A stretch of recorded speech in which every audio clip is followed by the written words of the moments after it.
Maior erro de quem ganha pouco e tenta investir.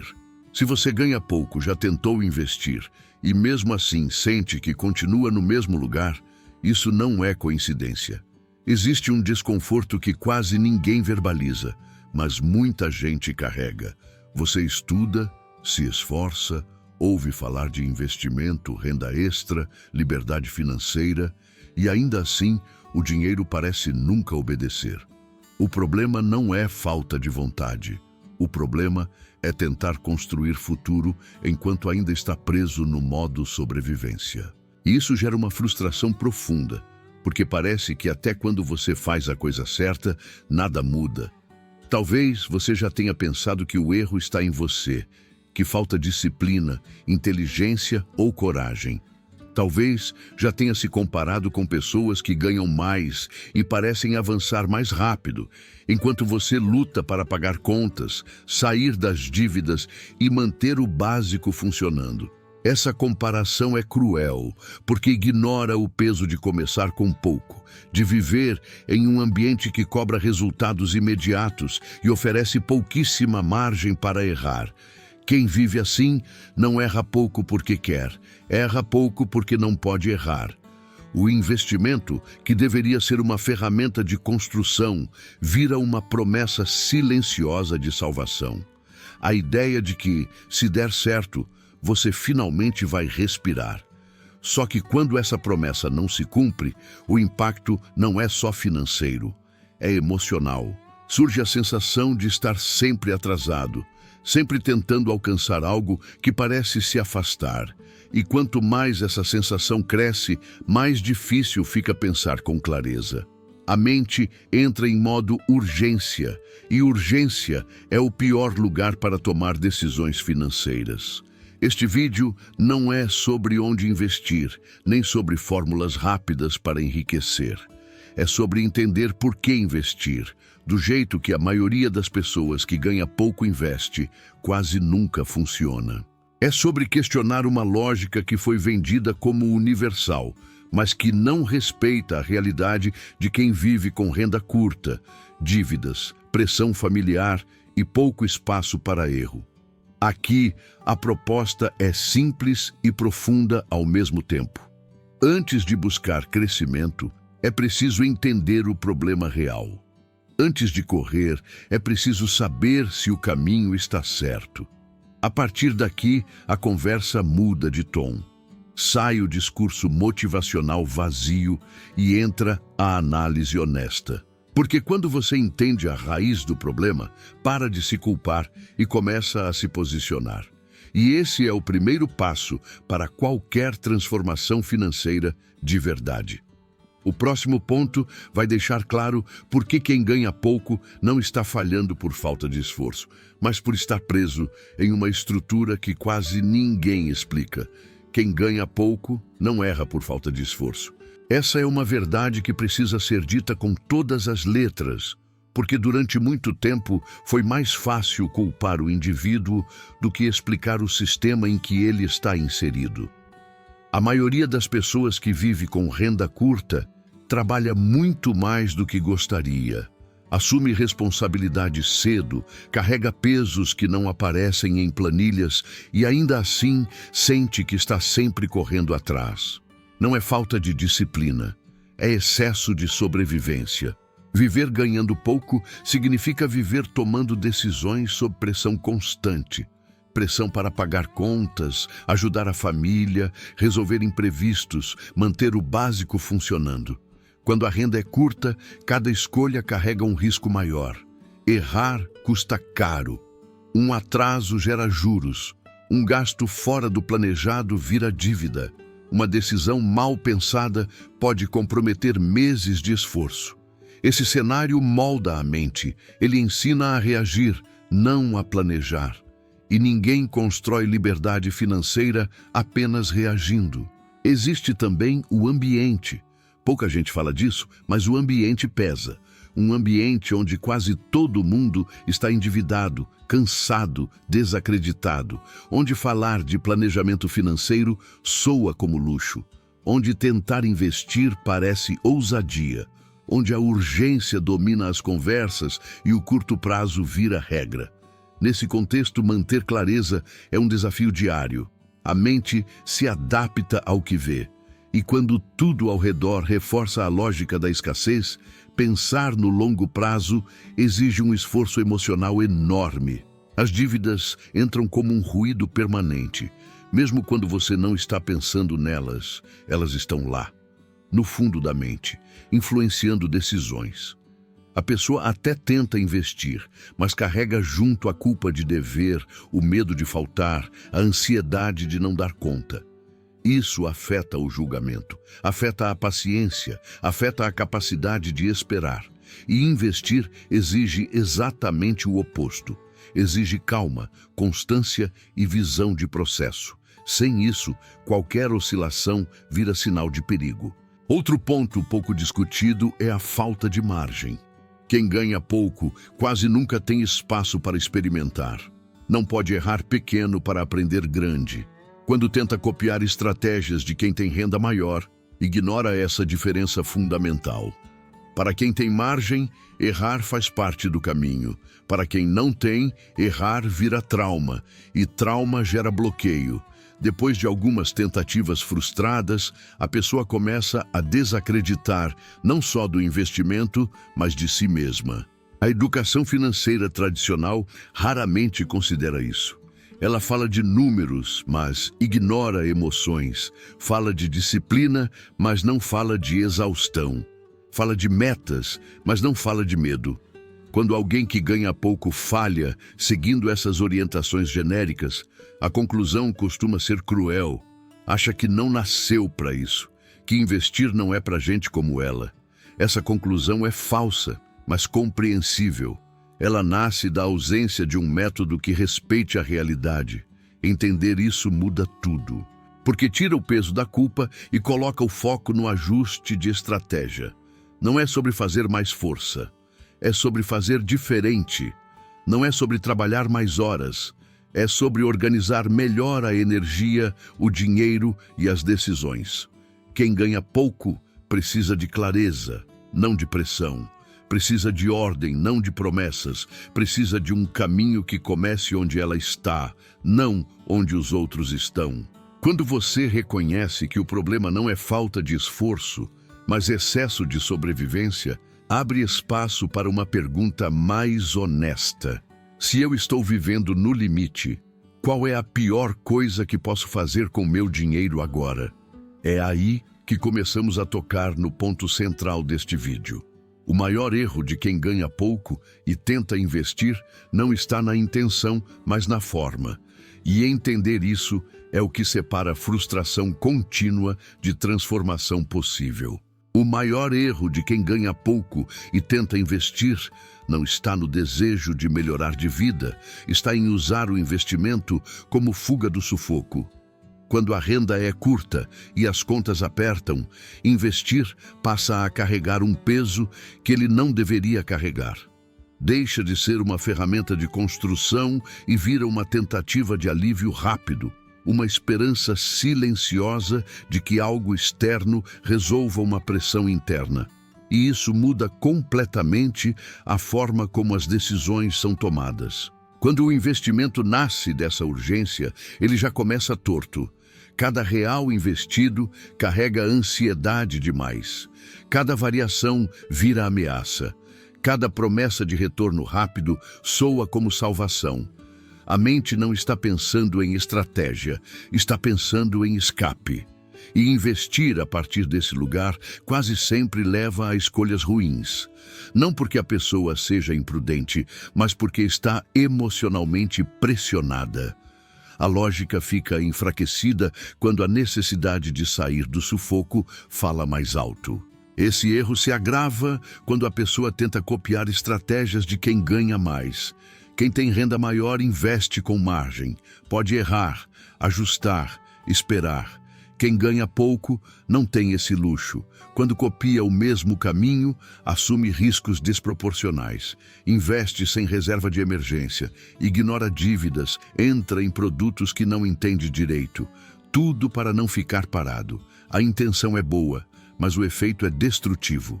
Um erro pequeno para quem tem margem vira um desastre para quem vive no limite. Existe também a ilusão de que investir é sempre o próximo passo lógico, mas isso só é verdade quando a base está minimamente organizada.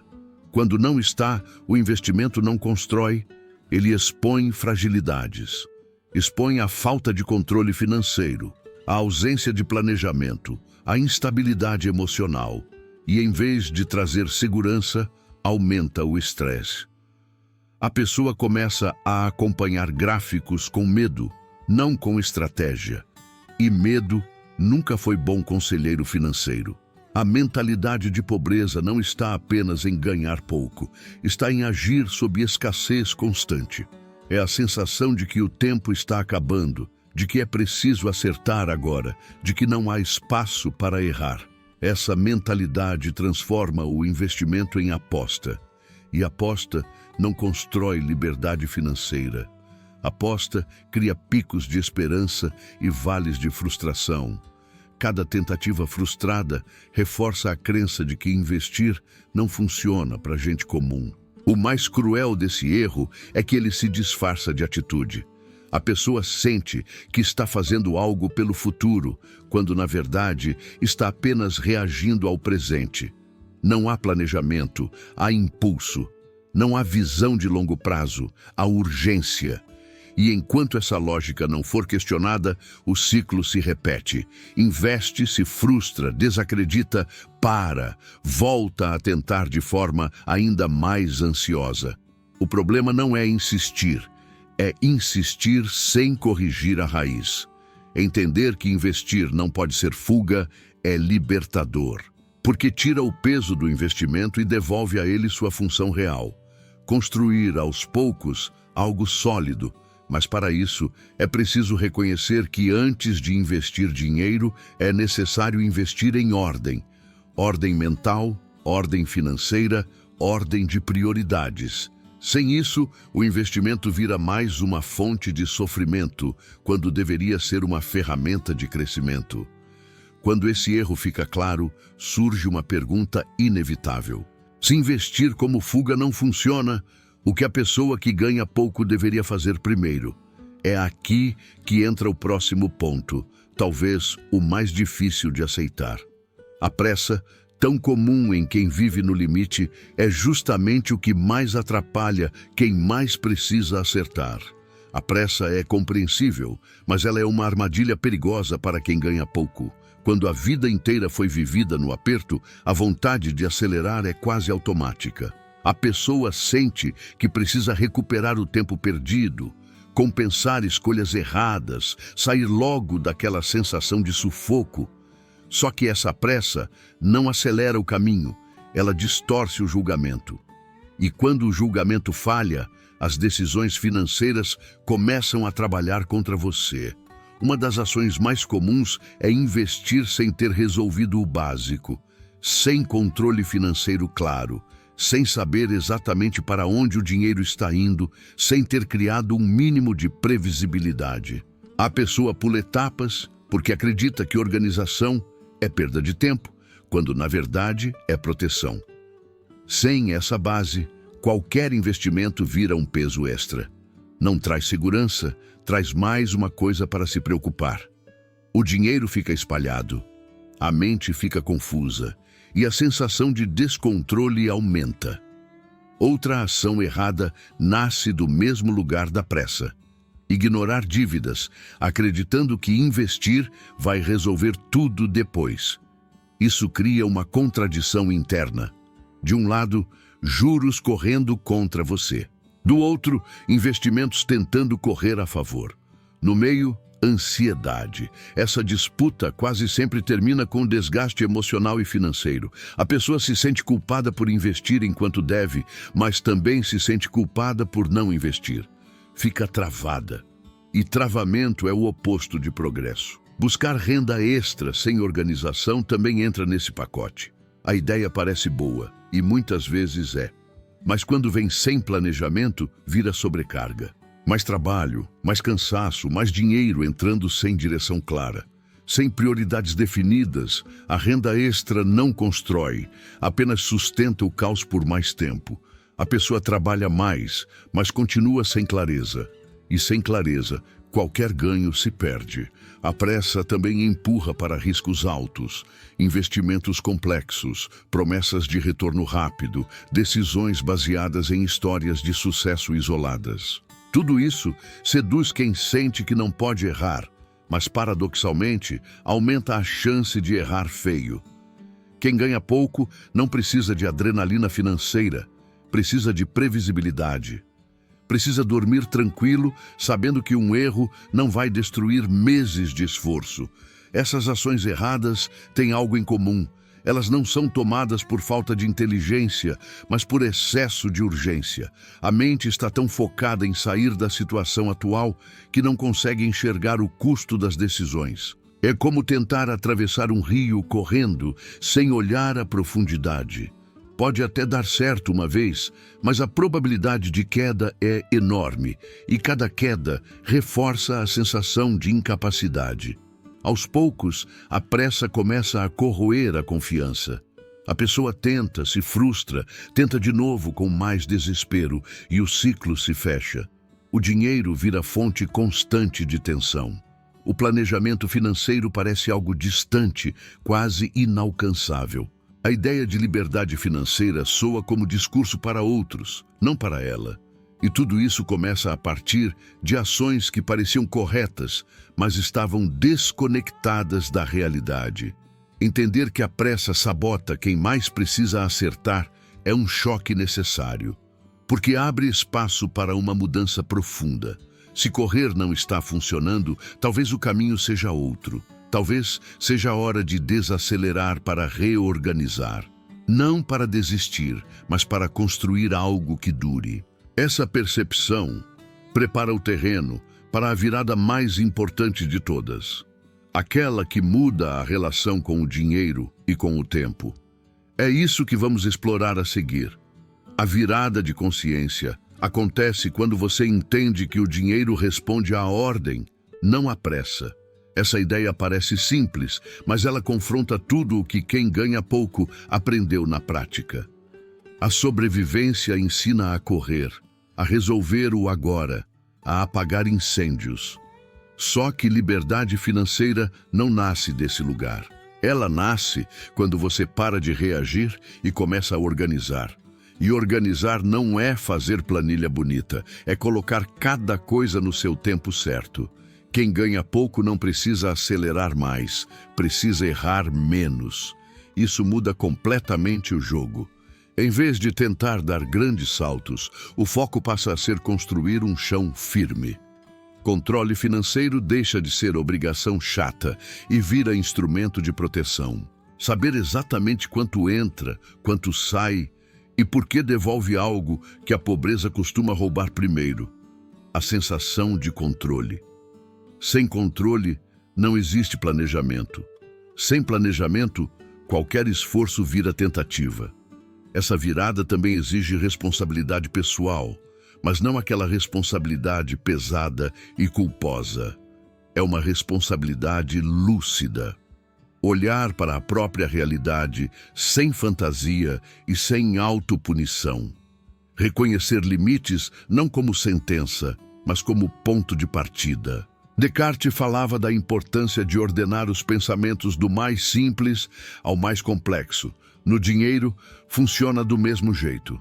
Primeiro clareza, depois decisão, depois ação. Pular essa ordem gera confusão. Respeitar essa ordem gera progresso. Quando a ordem entra, a ansiedade começa a sair. As decisões deixam de ser tomadas no impulso e passam a ser feitas com intenção. Prioridades ficam mais claras. O que é urgente se separa do que é importante.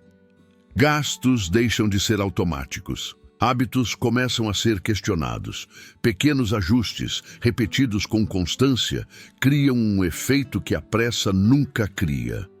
Estabilidade. E estabilidade é a base invisível de qualquer crescimento financeiro. Essa mudança de mentalidade também quebra a ilusão de que disciplina é sofrimento. Disciplina, quando bem aplicada, é alívio. É saber que você não precisa decidir tudo toda hora, porque existe um plano guiando as escolhas. Isso poupa energia mental. E quem viveu muito tempo no limite sabe o valor de poupar energia. Com menos desgaste, sobra espaço para pensar em renda extra de forma estratégica, não desesperada. Para investir com consciência, não com medo. A ordem financeira ensina algo poderoso, que o tempo pode trabalhar a seu favor, mesmo quando o dinheiro é pouco. Não porque o valor inicial é grande, mas porque o processo é consistente. A cada mês, a cada decisão alinhada, a cada hábito reforçado, você constrói algo que não depende de sorte, depende de repetição. E repetição consciente é uma forma silenciosa de inteligência financeira. Essa virada não acontece de um dia para o outro. Ela começa quando você aceita que desacelerar agora é o caminho mais rápido para sair da pobreza no longo prazo. É um paradoxo, mas é real. Quando a mente sai do modo urgência, ela entra no modo estratégia. E estratégia é o que separa quem apenas sobrevive de quem começa a construir. A partir desse ponto, a pergunta muda. Em vez de como ganhar mais rápido, passa a ser: qual é a ordem certa para eu crescer sem me destruir? Essa pergunta abre a porta para a solução prática. Não uma fórmula mágica, mas um caminho lógico, possível e adaptado para quem tem pouco.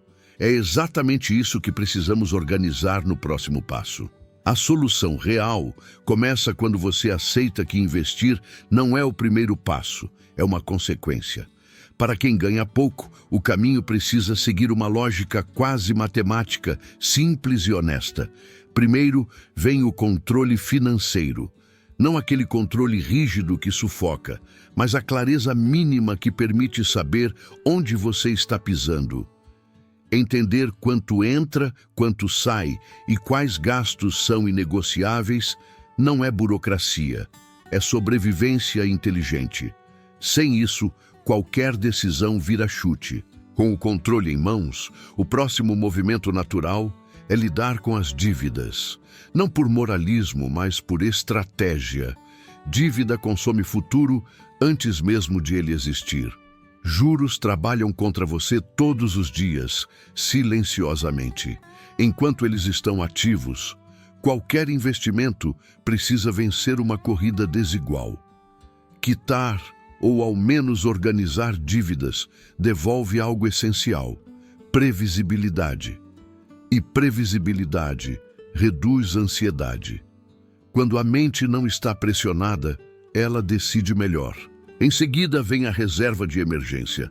Esse ponto costuma gerar resistência porque parece distante demais para quem ganha pouco. Mas a reserva não é sobre valor alto, é sobre função. Ela existe para proteger você dos imprevistos que sempre aparecem. Sem reserva, qualquer problema vira desespero. Com reserva, o problema vira contratempo. Essa diferença muda completamente a forma como você vive e decide. A reserva cria tempo, e tempo é um ativo poderoso para quem nunca teve margem. Só depois disso o investimento entra em cena, do jeito certo. Não como aposta, não como salvação, mas como continuação do processo. Investir com pouco dinheiro exige consciência, não pressa. Exige escolher instrumentos simples, previsíveis e compatíveis com a sua realidade. O foco não está em retorno alto, está em consistência. O dinheiro começa a trabalhar junto com você, não contra. Cada aporte reforça um hábito, cada mês fortalece a estrutura. Essa solução não é glamurosa, mas é libertadora. Ela tira o investimento do pedestal e o coloca no lugar correto. Uma ferramenta dentro de um sistema maior. Quando o sistema funciona, o investimento funciona. Quando o sistema é ignorado, o investimento vira frustração. É por isso que tanta gente desiste no meio do caminho. Não porque investir não funciona, mas porque foi colocado antes da hora. Existe também um ganho silencioso nesse processo: a confiança. Quando você vê que consegue organizar, pagar dívidas, criar reserva e investir de forma consciente, algo muda internamente. A mentalidade de pobreza começa a perder força, não porque o dinheiro aumentou muito, mas porque o controle voltou. E controle gera autonomia. Autonomia gera crescimento. Essa é a solução real para quem ganha pouco. Não promessas, não atalhos, não discursos vazios. Ordem, constância e clareza. É assim que a educação financeira deixa de ser teoria e vira prática. É assim que a pobreza começa a ser enfrentada de forma inteligente. E quando esse processo se mantém, a transformação deixa de ser uma ideia distante e começa a se tornar visível. É isso que vamos enxergar agora, olhando para o que acontece quando alguém deixa de apenas sobreviver e passa a construir de verdade. Quando essa abordagem começa a ser aplicada, a transformação não aparece de forma espetacular, mas ela é profunda. A pessoa deixa de se ver como alguém que está sempre apagando incêndios e passa a se enxergar como alguém que constrói. Isso muda a relação com o dinheiro, com o tempo e consigo mesma. A ansiedade diminui porque agora existe um plano, não um plano perfeito, mas um plano possível. E possibilidade é algo raro para quem passou muito tempo apenas sobrevivendo. As decisões começam a ficar mais conscientes. O dinheiro deixa de ser inimigo e passa a ser ferramenta. Gastos são feitos com mais intenção. Não porque tudo ficou fácil, mas porque agora existe critério. A pessoa aprende a dizer não para algumas coisas sem sentir culpa, porque entende que está dizendo sim para algo maior. Os hábitos financeiros começam a se alinhar com os objetivos, e isso gera um efeito acumulativo poderoso. Pequenas escolhas repetidas começam a produzir resultados visíveis. A relação com a renda extra também muda. Ela deixa de ser desespero e vira estratégia. Em vez de buscar qualquer coisa para ganhar mais, a pessoa começa a avaliar o impacto do esforço, o custo emocional, o retorno real. Trabalhar mais passa a ter propósito, não apenas urgência. O dinheiro que entra já tem destino, já faz parte de um plano. Isso evita que a renda extra desapareça sem deixar rastro, algo muito comum quando não há estrutura. Com o tempo, a sensação de estar sempre atrasado começa a desaparecer. Não porque tudo foi resolvido, mas porque agora existe direção. A pessoa sabe para onde está indo, sabe o que está construindo. E isso traz dignidade. Dignidade financeira não é ter muito dinheiro, é ter clareza e controle. É saber que cada passo, por menor que seja, está alinhado com um objetivo maior. Isso fortalece a autoestima e a confiança. Essa mudança também impacta o ambiente. Quando alguém começa a se organizar, inevitavelmente passa a enxergar o ambiente tóxico com mais clareza. Algumas conversas deixam de fazer sentido. Algumas influências perdem força. Não por arrogância, mas por maturidade. A pessoa começa a proteger sua energia, seu foco e suas decisões. Isso é parte do crescimento. Sair da pobreza não é apenas ganhar mais. É mudar o padrão de pensamento e comportamento que mantém a escassez ativa. O mais interessante é que essa transformação não depende de grandes valores. Ela depende de constância. Cada mês organizado reforça o hábito. Cada decisão consciente fortalece a mentalidade de crescimento. Aos poucos, o futuro deixa de ser uma ameaça e passa a ser um território possível. A pessoa começa a pensar em médio e longo prazo sem medo. Começa a enxergar oportunidades com mais critério. Começa a acreditar, não por ilusão, mas por evidência. Essa é a passagem de sobrevivente para construtor. Não acontece de uma vez, mas acontece. E quando acontece, não tem mais volta. Porque a pessoa entende que a liberdade financeira não é um evento isolado. É um processo contínuo de aprendizado, ajuste e evolução. Um processo que respeita limites, mas não se conforma com eles. Um processo que exige responsabilidade, mas devolve autonomia. Chegar até aqui muda a pergunta final. Já não é mais sobre quanto investir ou quanto ganhar. É sobre como continuar evoluindo sem perder a consciência. E isso nos leva ao último ponto. O passo seguinte não é correr, é manter o alinhamento. É agir com intenção e profundidade, sabendo que o verdadeiro avanço começa na forma como você pensa e decide todos os dias.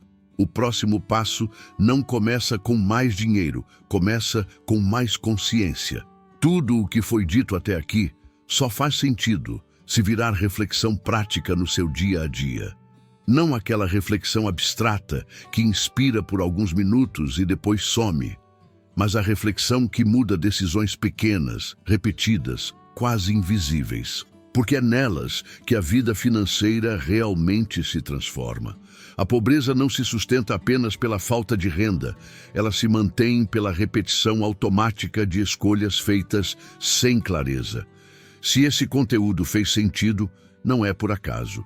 É porque em algum nível você já percebeu que o problema nunca foi apenas ganhar pouco. Foi tentar resolver tudo correndo, copiando modelos que não respeitam sua realidade, acreditando que o próximo investimento ou a próxima renda extra seria a virada definitiva. A consciência quebra esse ciclo. Ela não traz atalhos, mas traz direção. E direção é algo que ninguém pode tirar de você depois que é construída. A partir daqui, a pergunta certa não é o que você vai investir amanhã. É o que você precisa organizar hoje para que o investimento faça sentido no futuro, onde ainda existe desordem financeira, onde hábitos estão te sabotando silenciosamente, onde decisões estão sendo tomadas por impulso, medo ou comparação. Essas perguntas não são confortáveis, mas são libertadoras, porque colocam você no controle do processo, não refém das circunstâncias. Esse é o tipo de educação financeira que não promete mágica, mas entrega autonomia, que não te trata como alguém incapaz, mas como alguém que precisa de clareza, que não ignora a dureza da realidade, mas também não aceita que ela seja sentença. Escapar da pobreza é um processo interno e externo. Exige mudança de mentalidade, mas também exige ação prática, contínua e responsável. Um sem o outro não sustenta. Se você chegou até aqui, já deu um passo importante. Não porque concordou com tudo, mas porque se permitiu pensar diferente. E pensar diferente é o início de qualquer mudança real. O convite agora é simples e profundo. Continue essa conversa. Reflita sobre o que mais te travou até hoje na vida financeira. Comente, escreva, organize. Quando a consciência se transforma em hábito, o dinheiro começa a obedecer. A liberdade financeira não começa quando sobra muito. Começa quando você entende o que está fazendo, por que está fazendo e para onde está indo. E esse entendimento, uma vez construído, ninguém tira. Ele se aprofunda com o tempo, com os erros corrigidos, com os ajustes feitos, com a maturidade que só quem enfrenta a realidade desenvolve. O próximo passo é manter esse alinhamento vivo, todos os dias. Porque é assim que a transformação deixa de ser discurso e vira vida.